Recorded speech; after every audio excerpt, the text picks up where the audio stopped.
लीजिए जी, ये आपका पाइनएप्पल जूस रेडी है। हाँ हाँ, आप लोग यहाँ मजे से बैठकर पाइनएप्पल जूस पीजिए और अपनी जिंदगी के मजे उठाइए। और आपकी बेटी कितनी परेशान है इससे आप लोगों को तो जैसे कोई मतलब ही नहीं है। अरे रानी, तू क्या हुआ बेटा? तू ऑफिस से लगता है सीधे यही आई है। हाँ मामा, मैं ऑफिस से सीधे यही आई हूँ। मैं कितनी परेशान हूँ, लेकिन आप लोगों को तो जैसे कोई फर्क ही नहीं पड़ता। एक बार भी फोन करके मेरा हालचाल नहीं पूछते हैं आप। अरे रानी, कैसी बात कर रही है बेटा? अभी 2 दिन पहले तो मैंने तुझे फोन किया था ना, तू बता रही थी कि सब कुछ ठीक है, फिर अचानक क्या हो गया? और वैसे भी बेटा, तूने अपनी मर्जी से, अपनी पसंद से राघव को चुना है अपने लिए। हमने उस समय तुम्हें समझाया भी था कि राघव और हमारी हैसियत में जमीन आसमान का अंतर है, लेकिन तब तुम हमारी बात नहीं मान रही थी। तुम कह रही थी कि तुम राघव से बहुत प्यार करती हो और पूरी जिंदगी उसके साथ खुशी खुशी बिताना चाहती हो। हाँ पापा, मैं राघव से प्यार करती हूँ और मैं उसके साथ पूरी जिंदगी बिताना चाहती हूँ। राघव भी बहुत अच्छा है, लेकिन मुझे लगता था कि मैं राघव को मना लूंगी कि वह चलकर मेरे मम्मी पापा के घर में मेरे साथ रहे, लेकिन मैं राघव को मना नहीं पाई। मैं सबके लिए इतना कुछ करती हूँ, लेकिन फिर भी उस घर में सबके मुंह में बस मेरी जेठानी की वाहवाही होती रहती है। अच्छा, तो तुम्हें इस बात से तकलीफ है? तो क्यों नहीं मम्मी, बताइए, मुझे तकलीफ क्यों ना होगी? मेरे और जेठानी की हैसियत में जमीन आसमान का अंतर है। फिर मैं जेठानी से ज्यादा रुपए कमाती हूँ और सबके लिए महंगे से महंगे उपहार भी लाती हूँ, फिर भी हर कोई बस मेरी जेठानी की वाहवाही करता है। देखो बेटा, सब अपने अपने कर्म है। और रही बात दिल जीतने की, तो दिल जीतना भी अपने अपने व्यवहार पर निर्भर करता है। देखो रानी, तुम्हारी जेठानी दिव्या उस घर में तुमसे 6 साल पहले आई है, तो सीधी सी बात है बेटा, इन 6 सालों में उनका रिश्ता तुम्हारे ससुराल वालों से बहुत गहरा हो गया है। लेकिन धीरे धीरे तुम भी अपने ससुराल वालों का दिल जीत लोगी, तो तुम भी उनके दिलों में राज करोगी। और रही बात रुपए पैसों की, तो तुम्हें जब भी जरूरत हो तो मुझे बस एक फोन करना, मैं तुरंत ही तुम्हारे अकाउंट में तुम जितने रुपए चाहो उतने रुपए डाल सकता हूँ। हाँ बेटा, और अपने ससुराल वालों की खूब सेवा करो, खूब उनके साथ अच्छे से रहो, और अपनी अच्छाइयों से तुम भी अपनी जेठानी की तरह अपने ससुराल वालों का दिल जीत लो। मम्मी, यहाँ मैं परेशान हुई जा रही हूँ और आप मुझसे कह रहे हो कि मैं सबका दिल जीत लूं। अब मैं अपनी जेठानी की स्तर तक जाकर घर के कामकाज तो नहीं कर सकती हूँ ना। आपको मालूम है ना, मुझे घर के कामकाज करना जरा भी पसंद नहीं है। और मेरी जेठानी तो ठहरी पूरी तरह से गवार। अगर घर में कभी काम वाली नहीं आती है तो वही काम वालों की तरह घर के सारे काम कर लेती है। देखो बेटा, तुम्हारी जेठानी भी तुम्हारी तरह पढ़ी लिखी है और वह भी नौकरी करती है, भले ही तुमसे कम रुपए कमाती है। मम्मी, मुझे समझ में नहीं आता, मैं आप लोगों से अपनी समस्या कहूँ या ना कहूँ, जब भी मैं अपनी समस्याओं के बारे में आपसे बात करती हूँ तो आप ले देकर बस मेरी जेठानी का ही पक्ष लेने लगती हैं। आप मेरी मदद करती हैं या मेरा कलेजा जलाती हैं? अरे बेटा, हमने आज तक तुम्हारी कभी कोई बात नहीं टाली है। तुमने जब जब जो कहा तब तक हमने वही किया, और राघव से शादी भी हमने तुम्हारी इच्छा से ही की है। अब देखो, अपने ससुराल वालों का दिल जीतना तो अब तुम्हारे हाथ में है। हम इसमें कुछ नहीं कर सकते बेटा, क्योंकि ये हमारे बस की बाहर की बात है, क्योंकि दिल तो अपने व्यवहार से ही जीता जा सकता है। ओहो दीदी, आप फिर से आ गई अपने ससुराल से बुराइयों का टिपारा लेकर। अंकित, तू ना कम ही बोला कर, जब भी बोलता है बुरा ही बोलता है। अरे क्या मैं अपने घर भी नहीं आ सकती? घर तो आ सकती है दीदी, लेकिन आप कभी बिना बुराइयों के घर ही नहीं आती। आप तो जब भी घर आती है ना दीदी, तो बस अपने ससुराल वालों की बुराई ही करते रहती हैं। अंकित, तुझे ना अपनी बड़ी बहन से बात करने की तमीज नहीं है। अंकित चुप, बिल्कुल चुप हो जा तू। मम्मी, मैं जा रही हूँ, आप अपने बदतमीज बेटे को ना थोड़ी तमीज सिखाइए। तू भी ना अंकित, क्यों छेड़ता है अपनी बहन को? तुझे पता है ना कि रानी थोड़ी थोड़ी बातों में कितना गुस्सा हो जाती है। मम्मी, क्या गलत कहा मैंने, बताइए? दीदी जब भी आती है तब भी बस अपने ससुराल वालों की बुराई ही करते रहती है। अरे बेटा, वो तो हम भी जानते हैं, लेकिन देख, अगर रानी के सामने ऐसा वैसा कुछ बोलो तो वो बहुत नाराज हो जाती है। लेकिन मम्मी, दीदी का ही तो फैसला था राघव जी जिसे शादी करने का। अब जब शादी हो गई है तो खुशी खुशी उनके साथ रहना चाहिए ना। दीदी तो हर हफ्ते बस अपने ससुराल वाले की बुराई लेकर यहाँ आ जाती हैं। हाँ ठीक है, चुप रह तू। और देखिए जी, मैं आपको भी समझाती हूँ, बार बार ना रानी से यह कहने की जरूरत नहीं है कि अगर रुपयों की जरूरत हो तो आप उसके खाते में तुरंत रुपए डाल देंगे। हम तो पहले से ही जानते हैं ना कि रानी कितनी जिद्दी है, और उसे ज्यादा रुपए देकर आप बिगाड़िए मत। वह नौकरी अपने शौक से कर रही है ना, तो उसे उसकी नौकरी के ही रुपए से गुजारा करने दीजिए। हाँ ठीक है भाग्यवान। अरे रानी बेटा, आज तुमने आने में बहुत देर कर दी। हाँ मम्मी जी, वो मैं आ तो रही थी, लेकिन मुझे अचानक याद आया कि ठंड स्टार्ट हो गए हैं, तो मैं बच्चों के लिए और आप लोगों के लिए कुछ गर्म कपड़े लेते चलूं, इसीलिए मार्केट में रुक गई थी। अरे बेटा, इन सब चीजों की क्या ही जरूरत थी? पहले से तो इतने सारे गर्म कपड़े रखे हैं और रखने की जगह भी नहीं है घर में, और बेकार में ही तुमने अपनी मेहनत के कमाए हुए रुपये बर्बाद कर दिए। अरे मम्मी जी, मेरे कमाए हुए रुपये अगर मेरे परिवार के काम नहीं आए तो किस काम के रुपए हैं ये? भाई क्या ही कहना, हम तो बड़े ही तकदीर वाले हैं। हमारी दोनों बहुएं कितनी समझदार है, जो अपने घर परिवार वालों के बारे में कितना सोचती हैं। ठीक है बेटा, अब तुम इतने प्यार से लाई हो तो यह ठंड के कपड़े हम ले लेंगे। ठीक है बाबा जी, और मैंने बच्चों के लिए भी कुछ लाया है। बच्चे कहाँ हैं? अरे प्रिया बहू तो बहुत जल्दी ऑफिस से आ गई थी और आकर उसने घर के सारे काम कर लिए और अपने बच्चों को पढ़ा रही है वो कमरे में। ठीक है मम्मी जी, मैं बच्चों के पास से आती हूँ। तुम भी न सरला, जब बहू इतने प्यार से लाई है तो ये दुनिया भर की बातें करने की क्या जरूरत है? चुपचाप ले क्यों नहीं लेती हो? आपको नहीं मालूम है जी, लेकिन इस रानी को मैं बहुत अच्छी तरीके से समझती हूँ। ये सब दिखावा करती है और यह हमारी बड़ी बहू प्रिया को नीचे गिराने के लिए ये सब हरकतें करती है। रानी चाहती है कि हम लोग हमेशा रानी की वाहवाही करें। असल में रानी के दिल में ना प्रिया के लिए बहुत जलन है। मैंने कई बार महसूस किया है इसे। लेकिन देखो भाग्यवान, हम बड़े हैं और हमारा फर्ज है कि हम अपने दोनों बहुओं को एक समान नजरिए से देखें और एक समान प्यार और सम्मान दें। हाँ, इसीलिए तो मैं उसके सामने कभी गुस्सा नहीं दिखाती हूँ। वह जो भी कहती है तो हंसी खुशी में मान लेती हूँ। लेकिन एक बात आप भी याद रखिएगा, ये जो दिखावे की जिंदगी होती है ना, इसकी उम्र ज्यादा लंबी नहीं होती है। हाँ, वो तो है। बच्चों बच्चों क्या कर रहे हो तुम लोग? चाची, हम तो मम्मी से कहानियाँ सुन रहे हैं। अरे बच्चों, कहानियाँ बाद में सुनना, पहले तुम लोग चाची के साथ चलो। चाची ने तुम लोगों के लिए एक सरप्राइज प्लान किया है। क्या है रानी ये? हर महीने तुम कुछ न कुछ बच्चों के लिए सरप्राइज प्लान करती हो। हाँ दीदी, मुझे अच्छा लगता है बच्चों को हर महीने कुछ न कुछ महंगे उपहार देना। लेकिन ये अच्छी बात नहीं है ना, हर महीने इस तरह बच्चों पर इतने रुपए खर्च करना, घर वालों पर इतने रुपए खर्च करना। अरे तुम इसी तरह से दोनों हाथ से खर्च करती रहोगी ना, तो एक दिन ऐसा समय आएगा कि तुम्हारे हाथ में 1 रुपए भी नहीं रहेगा। देखो रानी, जिन चीजों की आवश्यकता हो ना, उन्हीं चीजों में रुपए खर्च करने चाहिए तुम्हें। तुम अपने दिन रात की मेहनत की कमाई को इस तरह पानी में बहा देती हो। तुम्हें ना इन सब आदतों में कंट्रोल करना चाहिए। बस दीदी, आपकी तो आदत ना हमेशा लेक्चर देने की ही रहती है। आपको तो खुश होना चाहिए कि मैं आपके बच्चों को कितना प्यार देती हूँ, समय समय पर उपहार देती हूँ। देखो रानी, मुझे इस बात से कोई तकलीफ नहीं है। सच में मुझे बहुत खुशी होती है। लेकिन मैं तुम्हारे लिए सोचती हूँ, कभी समय बेसमय अगर ऐसा समय आ गया तुम्हारे जीवन में और तब तुम्हारे पास रुपए नहीं होंगे, तो फिर बताओ तुम्हारे लिए सब अच्छा होगा क्या? हमारे आज की बचत ना हमारे आने वाले भविष्य के जोखिमों को कम कर देता है। बस दीदी बस, आपकी पोथी पंचांग तो ना कभी खत्म ही नहीं होते। लेक्चर देने में आप माहिर हैं। आपके इसी लेक्चर की वजह से तो आजकल मैंने आपके लिए उपहार लाना बंद कर दिया है। और वैसे भी ये आप भूल कैसे सकती हैं कि मैं एक बड़े बिजनेसमैन परिवार की बेटी हूँ। मेरे पापा के पास करोड़ों की संपत्ति है। अब ऐसा है दीदी, आप इसलिए रुपए बचा कर रखती हैं क्योंकि आपने अपने जीवन में इतने रुपए देखे ही नहीं है। आपने तो हमेशा पाई जोड़ने में ही जिंदगी का सार समझा है। और हम दोनों की परवरिश में ना दीदी जमीन आसमान का अंतर है। जहाँ मैंने अपने पापा के करोड़ों के रुपए देखे हैं और करोड़ों रुपए घर से आते जाते देखे हैं, वहीं आपने तो कभी लाख रुपए भी नहीं देखे होंगे। इसीलिए ना ये लेक्चर आप मुझे देती हैं, तो थोड़ा इस बात को अपने दिमाग में रखिएगा कि मुझे ना ये पाई या रुपए जोड़ना ये सब करने की जरूरत नहीं है। मेरे एक फोन में 1 मिनट में इस घर में करोड़ों रुपए आ सकते हैं। और वैसे भी मुझे साफ समझ में आ गया है, आप ना मुझसे जलने लगी हैं क्योंकि मैं आपसे ज्यादा रुपए कमाती हूँ और आपसे ज्यादा रुपए इस घर में खर्च करती हूँ, इस घर के लोगों के लिए खर्च करती हूँ। तो शायद कहीं ना कहीं आपको इनसिक्योर वाली फीलिंग आ रही है कि कहीं इस परिवार के सब लोग मेरे पक्ष में ना हो जाए और आप अकेली हो जाए। कैसी बात कर रही हो रानी? इसमें पक्ष विपक्ष की बात कहाँ से आ गई? यह पूरा परिवार हम दोनों का ही है और इस परिवार के हर सदस्य का साथ हम दोनों के लिए है। फिर मैं ऐसा कैसे सोचूंगी बताओ? ओ माय गॉड दीदी बस। बच्चों, तुम्हें चलना है या नहीं मेरे साथ? जल्दी बताओ। मेरे पास ना इतना बेकार का समय नहीं है। वो तुम लोगों की माँ की आदत है बेकार में लोगों को लेक्चर देते फिरना। मम्मा, हम जाएं क्या मम्मा चाची के साथ? ठीक है बच्चों, जाओ तुम लोग। कितना नेगेटिव सोचती है रानी। मैं हमेशा रानी की भलाई के लिए कहती हूँ, लेकिन वह मुझे जैसे मानो अपनी दुश्मन समझती है।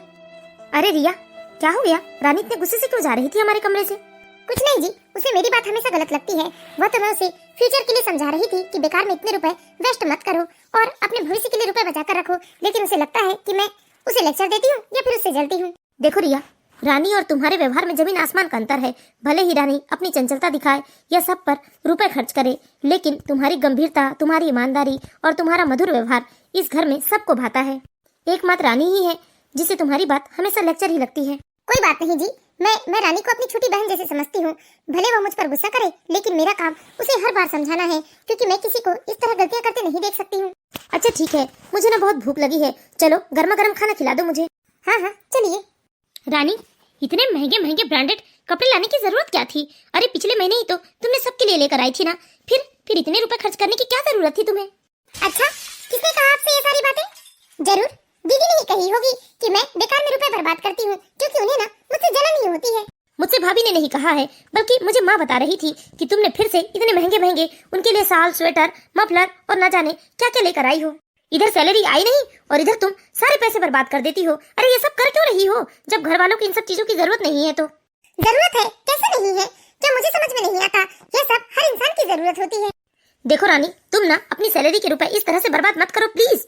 कम से कम तुम अपने लिए ही रखो, भले मुझे मत दो उन रुपयों को। राघव, तुम जानते हो ना कि मुझे रुपए पैसों की कोई कमी नहीं है।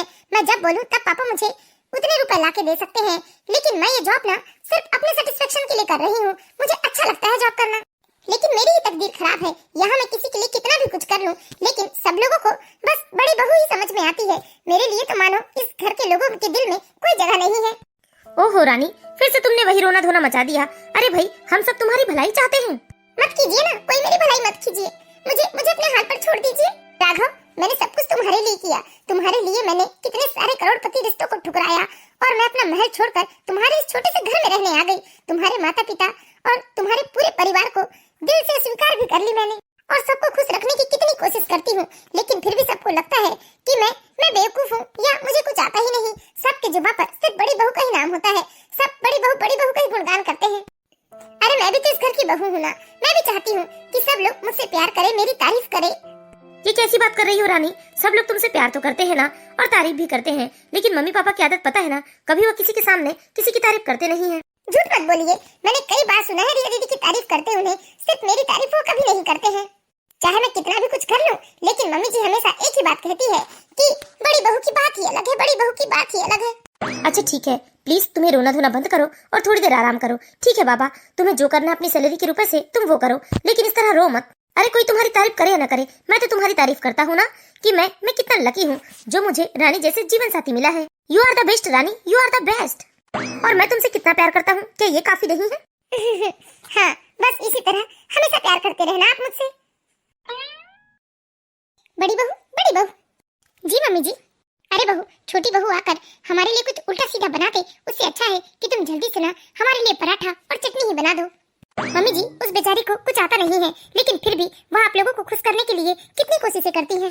दीदी, आपसे किसने कह दिया कि मुझे कुछ आता नहीं है?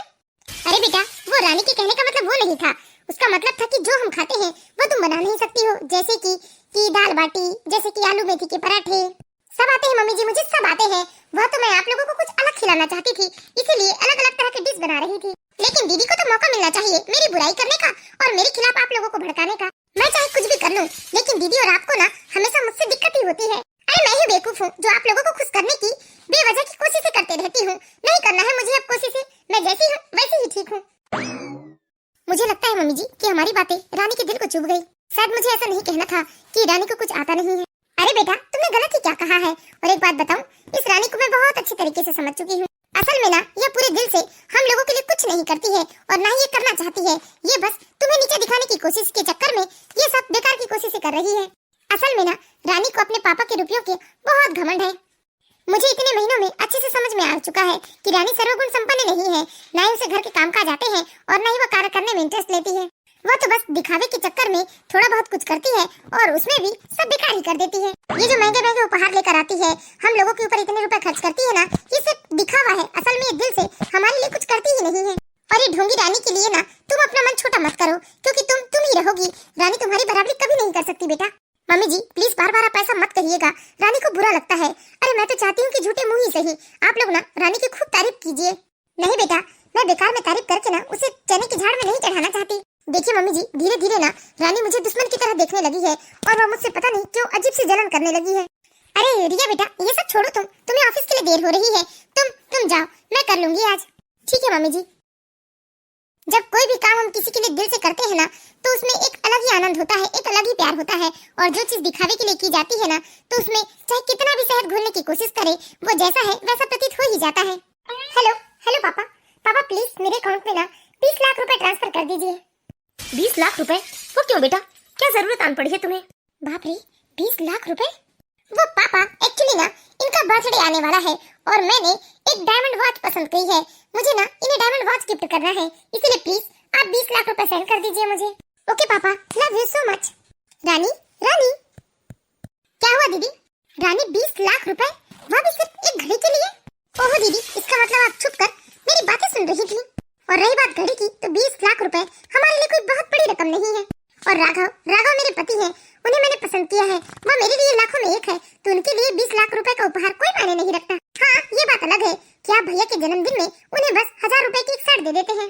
अब मेरे स्टेटस को इतना सस्ता तोहफा देना सूट तो नहीं करता ना, इसलिए मुझे अपने स्टेटस के अकॉर्डिंग ही रहना पड़ेगा, क्योंकि मेरे मायके में ना इसी तरह के महंगे महंगे उपहार लिए दिए जाते हैं। अब आपके मायके की बात अलग है, वहाँ तो कोई किसी को 1000 रुपए की चीज भी न देता होगा। अब हम लोगों की बात अलग है ना दीदी। में या तो चिंदी बाजार से या चोर बाजार से चीजें खरीदी जाती हैं। क्यों, सही कह रही हूँ ना मैं? रानी को अपने पिता की दौलत पर बहुत घमंड था। वह बात बात पर अपनी जेठानी को हमेशा नीचे ही दिखाती थी और आज फिर से उसने अपनी जेठानी को नीचे दिखाया और बड़े ही शान से अकड़कर वो वहाँ से चली गई। भगवान ना करे रानी, तुम्हारी जिंदगी में कभी ऐसा मोड़ आए जब तुम रुपए रुपए के लिए मोहताज हो, क्योंकि आज तुम रुपयों की इज्जत नहीं करती हो और ना ही रिश्तों की इज्जत करती हो, और यह दोनों चीजें ना जीवन में बहुत जरूरी है। देखिए जी, आपके बर्थडे में मैंने डायमंड का वॉच लाया है, आपको बहुत पसंद आएगा। क्या डायमंड का वॉच? रानी तुम्हारा दिमाग तो ठिकाने में है ना? इतना महंगा ये लेने की तुमको जरूरत क्या थी और इतने रुपए कहाँ से आए तुम्हारे पास? आप रुपयों की चिंता मत कीजिए, आप जानते हो ना कि मैं कितने अमीर बाप की बेटी हूँ। मेरे लिए 10-20 लाख रुपए कोई बड़ी रकम नहीं होती है। रानी नहीं चाहिए मुझे, तुम इसे अभी के अभी वापस करके आओ। राघव, तुम्हारा दिमाग तो ठीक है ना? मैंने तुम्हारे लिए इतना सब कुछ किया, सरप्राइज प्लान किया, और तुम मुझे थैंक यू कहने की बजाय ये अकड़ दिखा रहे हो। बात अकड़ की नहीं है रानी, इतनी हैसियत नहीं है मेरी कि मैं 20 लाख रुपए का वॉच पहनूं। अरे 1000 रुपए का भी वॉच वही समय दिखाता है और 20 लाख का भी, तो मुझे नहीं चाहिए इतनी कीमती उपहार। ले जाओ इसे और वापस कर दो, नहीं चाहिए मुझे। मैं तुम लोगों के लिए कितना भी कुछ कर लूं, लेकिन तुम लोग कभी कभी मुझे नहीं अपना सकते हो। तुम लोग हमेशा मेरे किए की कदर नहीं करते हो, बल्कि मुझे ही 4 बातें सुनाते रहते हो। ला दो, नहीं पहनना है तुम्हें, मैं ये कहीं सड़क में फेंक दूंगी, लेकिन वापस नहीं करूंगी। रानी समझने की कोशिश करो और रुपयों की कदर करो। जिन चीजों की जरूरत नहीं है उसमें लाखों रुपए बर्बाद करना सिर्फ और सिर्फ मूर्खता है। सही कहा, बिल्कुल सही कहा तुमने।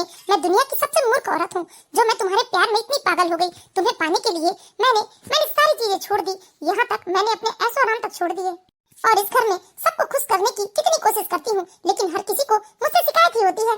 राघव, क्या हो गया? इतना चीखना चिल्लाना क्यों कर रहे हो? अब तुम्हारे भाभी के भी कलेजे में ठंडक पड़ जाएगी, क्योंकि उन्हें तो अच्छा लगता है कि सब लोग मुझे डांटे चिल्लाए, उन्हें मजा आता है। जाओ जाकर अपनी भाभी को बताओ कि आपने अपने बर्थडे पर अपनी पत्नी का कितना इंसल्ट किया है। रानी तुम हर बात को गलत क्यों लेती हो? भाभी तुम्हारी दुश्मन नहीं है। तुम्हें भाभी जो भी समझाती है ना, वह तुम्हारे भलाई के लिए समझाती है। पता नहीं क्यों तुम भाभी को हमेशा अपना दुश्मन ही मानती हो। वो मेरे भाई के लिए नहीं समझाती, बल्कि वो मुझसे जलती है, क्योंकि मैं रुपए पानी की तरह बहाती हूँ, अपने सारे शौक पूरे करती हूँ, जहाँ मर्जी आए वहाँ घूमती हूँ, और उनकी तरह ऐसे कौड़ी जैसे रुपए नहीं जोड़ती हूँ, इसलिए वो मुझसे जलती है। शट अप रानी, भाभी के बारे में ऐसी उल्टी सीधी बातें मत करो। भाभी इतने सालों से इस घर में आई है और उन्होंने कितने प्यार से सबको जोड़ कर रखा है। हाँ, अब तो आपको आपकी भाभी इतनी प्यारी है कि भाभी के लिए आप अपनी पत्नी पर हाथ भी उठा सकते हैं। जाइए, नहीं दे रहा है मुझे आपको कोई गिफ्ट। मैं इन लोगों के लिए कितना भी कुछ कर लूं, लेकिन ये लोग हमेशा मेरा तिरस्कार ही करते हैं। मैं ही बेवकूफ हूँ जो इतना ऐशो आराम छोड़कर इन लोगों के साथ रहने आ गई। मैंने क्या क्या सोचा था कि आज इनका बर्थडे है, पहले मैं इन्हें सरप्राइज दूंगी, उसके बाद हम लोग बाहर घूमने जाएंगे, साथ में मूवी देखेंगे और आराम से रात तक डिनर करके घर वापस आएंगे। लेकिन इन्होंने तो सुबह ही मेरा मूड ऑफ कर दिया। आज तो मैं ऑफिस में नहीं जाऊंगी। अरे आज तो रानी कमरे से बाहर नहीं आ रही है, उसके ऑफिस का टाइम हो गया है। मैंने उसका लंच भी बना दिया है। क्या हो गया इसे? आज सुबह चीखना चिल्लाना भी कर रही थी। Happy birthday Raghav. Thank you so much भाभी। अच्छा राघव, ये रानी अब तक कमरे से बाहर क्यों नहीं आई? मैंने उसका लंच भी बना दिया है, उसे ऑफिस के लिए देर हो रही है। आज वो वापस नहीं जा रही है क्या, या फिर तुम लोग कहीं बाहर घूमने जा रहे हो? ये लो रानी का लंच, उसे दे देना, मुझे ऑफिस के लिए देर हो रही है। भाभी, मुझ पर ना एहसान करने की जरूरत नहीं है। ये एहसान करके क्या जताना चाहती हैं आप? रानी ये कैसी बात कर रही हो तुम? एक तो तुम्हारे लिए भाभी ने लंच बनाया, तुम्हारी उन्हें कितनी चिंता है, और तुम उन्हें थैंक यू कहने की बजाय कैसी उल्टी सीधी बातें कर रही हो? अच्छा, तुमने भाभी को बड़े प्यार से थैंक यू कहा और मैंने तुम्हारे लिए इतना बड़ा सरप्राइज प्लान किया तो तुमने मुझे रुला दिया। ये सब क्या है? क्या समझूं मैं इसे? तुम सब लोग ना मेरे दुश्मन हो। मैं ही पागल हूँ जो तुम्हारे प्यार में पागल होकर अपना सब कुछ छोड़कर इस घर में आ गई। भाभी प्लीज आप रानी की बातों का बुरा मत मानना। ये अभी भी ना बचकानी हरकत करती है। ये बड़ी तो हो गई है उम्र से, लेकिन अभी भी दिमाग इसका बच्चों की तरह है। राघव, कोई बात नहीं, मैं इतने दिनों से देख रही हूँ ना कि रानी को अभी इन सब चीजों की समझ नहीं है, लेकिन धीरे धीरे वह भी समझ जाएगी। और तुमने उसे क्यों रुलाया? जाकर सॉरी कहो उसे। नहीं भाभी, पता है आपको उसने क्या किया है? उसने अपने पापा से 20 लाख रुपए मांगे और उस 20 लाख से मेरे लिए उसने डायमंड के वॉच खरीद लिए। आप ही बताइए कि मैं 20 लाख रुपए का वॉच पहनने लायक हूँ? क्या मेरी इतनी हैसियत है? बाप रे, 20 लाख रुपए? फिर बेटा तूने क्या किया 20 लाख के वॉच का? क्या करता माँ, दे दिया मैंने उसे। कह दिया कि इसे वापस करके जो भी रुपए आएंगे वो रुपए अपने पापा को लौटा आओ। बस इसी बात के लिए उसका मुंह फुल गया है। लेकिन बेटा तूने अच्छा ही किया। हम इतने महंगे उपहार कैसे ले सकते हैं? जब इतना महंगा उपहार किसी को देने की हैसियत नहीं है तो ले कैसे सकते हैं? और वैसे भी घड़ी चाहे 1000 रुपए की हो चाहे 10,000 रुपए की हो, कीमत तो वो ही बताती है ना। हाँ मम्मी, इसीलिए तो मैंने वापस किया। अच्छा किया बेटा तूने। जा तू ऑफिस जा, मैं बहू को बाद में समझा लूंगी। ठीक है मम्मी, ऑफिस जाने का प्लान तो था नहीं, लेकिन आज रानी ने इतना मूड ऑफ किया कि मैं दिन भर ना शांति से रहना चाहता हूँ, इसलिए मैं ऑफिस जा रहा हूँ। समझ में नहीं आता कि रानी ये सब करके क्या जताना चाहती है। जब 100 अमीर वाले हैं तो लड़का भी अपने लिए अमीर ही पसंद करना था ना। क्यों मेरे राघव जैसे मिडिल क्लास लड़के को उसने पसंद किया और कहने लगी कि शादी नहीं करोगे तो मैं अपनी जान ले लूंगी। मैं तो इस रिश्ते के लिए पहले ही तैयार नहीं थी। जाने दीजिए ना मम्मी, बच्ची है अभी। क्या बच्ची है बेटा, कल परसों खुद बच्चों की अम्मा बन जाएगी और अभी तक ये बचकानी हरकत करती है। अच्छा ठीक है, मैंने सबके लिए नाश्ता तैयार कर दिया है और मुझे ऑफिस के लिए देर हो रही है, मैं जा रही हूँ। ठीक है बेटा, जाओ तुम। अपने सैलरी का 1 रुपया भी अपने खाते में नहीं बचाती है। इधर सैलरी आई नहीं और उधर सारे रुपयों पर आग लगा देती है बेवकूफ लड़की। अगर अभी तक इसने इतने रुपए बचाए होते तो आज इसके खाते में करोड़ों रुपए होते, लेकिन रुपयों की तो जरा भी अहमियत नहीं है। सबके ऑफिस चले जाने के बाद कितनी शांति होती है इस घर में, लेकिन यह शांति मुझे अच्छी नहीं लगती है। हाँ जी, इतनी शांति तो जैसे खाने को दौड़ता है। लेकिन आज छोटी बहू तो ऑफिस नहीं गई है ना, वो तो ऑफिस जाते हुए दिखी ही नहीं। अरे जी क्या बताऊं, बस छोटी सी बात हुई नहीं और मुंह फुलाकर अपने कमरे में बैठ जाती है। अब देखो ना, कमरे से बाहर आने का नाम नहीं ले रही है। अरे रानी बेटा, कहीं जा रही हो तुम? जी पापा जी, मेरे कुछ फ्रेंड्स के साथ आज मैं पार्टी करने जा रही हूँ, रात तक घर लौटाऊंगी। ठीक है बेटा। अरे भाग्यवान, ठीक है, क्यों कहा तुमने? आज तो राघव का जन्मदिन है ना, बहू को राघव के साथ पार्टी में जाना चाहिए था। अरे जी, घर में शांति रहे इसलिए मैंने ठीक है करके कह दिया। असल में सुबह सुबह राघव के साथ बहू की लड़ाई हो गई। अच्छा हाँ पापा, मैं सच कह रहा हूँ। नहीं नहीं, ऐसा नहीं हो सकता, मिश्रा जी बहुत ईमानदार इंसान है, वह मेरे साथ ऐसा नहीं कर सकते। पापा, आपके पार्टनर मिश्रा अंकल ने धोखाधड़ी करके आपसे सारे पेपर में साइन करवा के सारा बिजनेस अपने नाम पर कर लिया है और आपके सारे खातों को सील भी करवा दिया है। नहीं नहीं, ऐसा नहीं हो सकता, ऐसा नहीं हो सकता, मिश्रा मेरे साथ ऐसा नहीं कर सकता। क्या हुआ आपको? आप कैसे गिर गए? अंकित डॉक्टर को फोन कर बेटा, देख तेरे पापा को क्या हो गया। पापा उठिए, पापा आपको क्या हो गया? अंकित, एम्बुलेंस को फोन कर बेटा, तेरे पापा को तुरंत हॉस्पिटल लेकर जाना पड़ेगा। रानी के पिता और मिस्टर डेविस मिश्रा दोनों ही एक ही बिजनेस पर एक दूसरे के पार्टनर थे, लेकिन डेविस मिश्रा बहुत ही सातिर किस्म का इंसान था। उसने धोखाधड़ी करके रानी के पिता से सिग्नेचर ले लिए और सारा बिजनेस अपने नाम पर करवा लिया। यहाँ तक जो भी बिजनेस अकाउंट था जिसमें करोड़ों रुपए जमा थे वो सारे उसने सील करवा दिया था। अंकित तुरंत एम्बुलेंस को फोन करता है और अपने पिता को लेकर हॉस्पिटल पहुँचता है। अंकित, तेरे पापा ठीक तो हो जाएंगे ना बेटा? हाँ मम्मी, पापा को कुछ नहीं होगा, सब कुछ ठीक हो जाएगा। बेटा तू रानी को फोन कर दे। मिस्टर चोपड़ा के साथ कौन है? जी डॉक्टर, हम हैं, वो हमारे पापा हैं। बताइए हमारे पापा ठीक तो है ना, क्या हुआ है उन्हें? देखिए, आपके पापा की तुरंत ही हार्ट सर्जरी करनी पड़ेगी। आप 7 लाख रुपए काउंटर में जमा करवा दीजिए। 7 लाख रुपए? देखिए जल्दी कंफर्म करके बताइए हमें, क्योंकि समय हमारे पास बिल्कुल नहीं है। ठीक है, मैं बताता हूँ आपको। बेटा तू चौंक क्यों रहा है? 7 लाख रुपए कोई बड़ी रकम तो नहीं है। जा जल्दी से तू रुपए जमा करवा दे। माँ, 7 लाख रुपए कोई बड़ी रकम नहीं है, लेकिन फिलहाल पापा के सारे खाते सील हैं और इतने रुपए हमारे हाथ में नहीं है। रानी को फोन कर, जल्दी से रानी को फोन कर बेटा। इस तरह अंकित घबराते हुए अपनी बहन रानी को फोन लगाता है। करीब 20 बार वो फोन लगाता है, लेकिन रानी फोन नहीं उठाती है। तभी अंकित रानी की जेठानी को फोन लगाता है। अरे अंकित, क्या हुआ? कैसे फोन किया तुमने? दीदी, पापा की बहुत तबीयत खराब है, उन्हें हॉस्पिटल में एडमिट किया गया है। मैंने रानी दीदी को करीब 20 बार फोन लगाया, लेकिन वो फोन नहीं उठा पा रही है। दीदी प्लीज, बहुत इमरजेंसी है, रानी दीदी से बात करवा दीजिए। क्या अंकल जी की तबीयत खराब है? लेकिन रानी तो घर पे नहीं है, वो अपने फ्रेंड्स के साथ पार्टी करने गई है। कोई बात नहीं अंकित, तू घबराना मत मेरे भाई, मैं अभी हॉस्पिटल पहुंच रही हूँ मम्मी जी के साथ। ठीक है दीदी। इस तरह रानी की जेठानी बिना देरी के अपने सास के साथ स्कूटी में हॉस्पिटल पहुंचती है। दीदी, डॉक्टर ने 7 लाख रुपए जमा करने को कहा है, नहीं तो पापा का ऑपरेशन शुरू नहीं हो पाएगा और पापा की जान को खतरा हो जाएगा। अंकित, तुझे घबराने की जरूरत नहीं है मेरे भाई, अब मैं आ गई हूँ ना।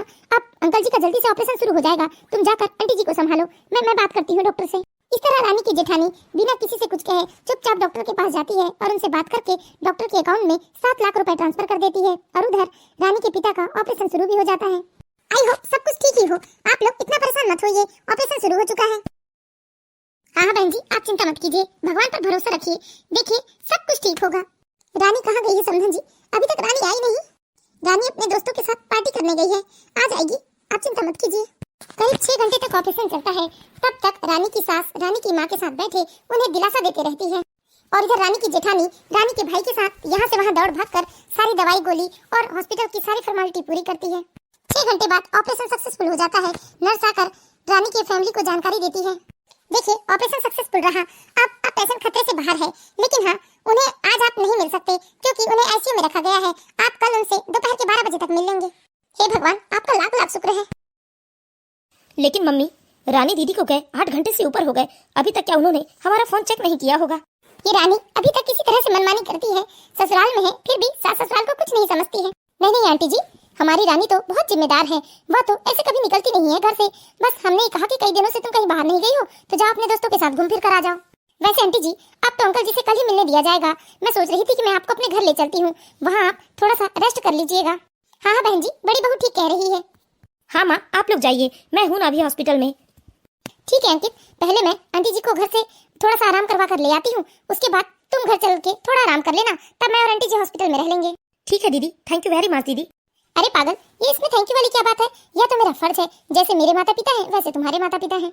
इधर रानी की जेठानी रानी की मम्मी को लेकर अपने घर चली जाती है। उधर पार्टी खत्म होने के बाद जब रानी अपने भाई का मैसेज देखती है तो वो बहुत घबरा जाती है और भागते हुए रात को 10 बजे वो हॉस्पिटल पहुंचती है। अंकित, अंकित क्या हुआ मेरे भाई? पापा को क्या हुआ अंकित? दीदी, अब घबराने की कोई बात नहीं है। पापा के हार्ट का ऑपरेशन हुआ है, डॉक्टर ने कहा है कि पापा अब खतरे से बाहर है। मैंने आपको कितना फोन किया दीदी, लेकिन आपने फोन नहीं उठाया। सॉरी भाई, वो मैं पार्टी में थी ना, तो शोरगुल की वजह से मुझे आवाज नहीं आई। वो तो अच्छा हुआ दीदी कि प्रिया दीदी ने समय पर फोन उठा लिया और आकर उन्होंने हॉस्पिटल के सारे बिल भर दिए, तो समय से पापा का ऑपरेशन शुरू हो गया, नहीं तो शायद पापा को बचा पाना बहुत मुश्किल था। अंकित, तुझे मेरी जेठानी से रुपए लेने की क्या जरूरत आन पड़ी? अरे ऐसा कौन सा करोड़ों रुपए भरना था जो तुमने मेरी जेठानी से रुपए ले लिए? कल को मेरे ससुराल वाले मुझे ताने मारेंगे। बस कीजिए दीदी, आपकी जेठानी प्रिया दीदी ने तो यहाँ किसी को पता तक नहीं चलने दिया कि उन्होंने बिल पे किया है। और आपको इतना ही बुरा लग रहा है ना, तो आप 7 लाख रुपए प्रिया दीदी को लौटा दीजिए। हाँ हाँ, लौटा दूंगी मैं, बस पापा ठीक हो जाए, उसके बाद पापा से लेकर मैं उन्हें रुपए लौटा दूंगी। कहाँ से लौटाएंगी दीदी? आप अपनी सैलरी से लौटाइए ना, क्योंकि पापा के पास तो अब कोई रुपए नहीं है, क्योंकि पापा के पार्टनर ने पापा को बिजनेस में धोखा दे दिया और सब कुछ अपने नाम पर करवा लिया। क्या? ये क्या बोल रहा है अंकित तू? हाँ दीदी, मैं सच कह रहा हूँ, अब हमारे पास 1000 रुपए भी नहीं है। 7 लाख रुपए? 7 लाख रुपए तो मेरे अकाउंट में भी नहीं है, फिर मैं अपनी जेठानी को कैसे रुपए लौटाऊंगी? क्यों दीदी, आप तो जॉब करती है ना, आपके पास 7 लाख रुपए क्यों नहीं है? आपकी जेठानी प्रिया दीदी तो आपसे आधे रुपए कमाती है, फिर भी उनके अकाउंट में कितने रुपए थे जो उन्होंने 7 लाख रुपए तुरंत पे कर दिया। आप तो हमेशा प्रिया दीदी की बुराई ही करते रहती थी, लेकिन देखिए ना, आज आप समय से हॉस्पिटल आ भी जाती तो आप कुछ नहीं कर सकती थी, लेकिन प्रिया दीदी समय से आ भी गई और उन्होंने जो बिल पे किया उसके बारे में उन्होंने किसी को भनक तक लगने नहीं दिया। अब तो आपको भी समझ में आ गया होगा दीदी कि प्रिया दीदी की जगह आपके ससुराल में अलग क्यों है, क्यों उनसे लोग इतना प्यार करते हैं। उनकी अच्छाइयों के बारे में आज तो आपको पता चल ही गया होगा। हाँ मेरे भाई तो ठीक कह रहा है, मैं दीदी से जलती रही, दीदी के बारे में उल्टा सीधा कहती रही, दीदी हमेशा मेरी भलाई के लिए मुझे रोकती रही रुपए खर्च करने से, लेकिन मैंने हमेशा उन्हें जली कटी बातें ही सुनाई, उनका कितना अपमान किया, और आज उन्हीं की वजह से मेरे पिता इस दुनिया में है। मैं उनसे माफी मांग लूंगी अंकित, माफी मांग लूंगी। अब मुझे समझ में आया कि मेरे ससुराल में सब लोग दीदी से इतना प्यार क्यों करते हैं। दीदी में जो खास बात है वो सच में हर किसी में नहीं हो सकता। अभी कहाँ है अंकित दीदी और मम्मी? दीदी, मम्मी को दीदी ने अपने साथ लेकर गया है ताकि मम्मी थोड़ी देर आराम करके कुछ खा पी सके। अभी तो वो आते ही होंगे। वो देखो, दीदी और मम्मी आ भी गए। आई एम सॉरी दीदी, मुझे माफ कर दीजिए। अरे अरे, ये क्या कर रही हो रानी? उठो तुम, उठो, मेरे पैर क्यों छू रही हो? मैंने तो तुम्हें हमेशा अपनी छोटी बहन ही समझा है, और छोटी बहन ऐसे बड़ी बहन के पैर छूती है क्या? उठो और गले लग जाओ मेरे। इस तरह आज रानी को अपनी गलती का एहसास हुआ और उसने अपनी जेठानी से माफी मांगी और वादा किया कि अब वो अपनी जेठानी की बात हमेशा मानेगी और रुपयों की अहमियत करेगी और पाई पाई रुपए जोड़ेगी। तो दोस्तों, हम आशा करते हैं कि आप लोगों को यह कहानी जरूर पसंद आई होगी। कहानी अच्छी लगी हो तो प्लीज इस वीडियो को लाइक कीजिए और इसी तरह की मोरल स्टोरीज देखते रहने के लिए हमारे चैनल बालाघाट की बेटी को सब्सक्राइब करें।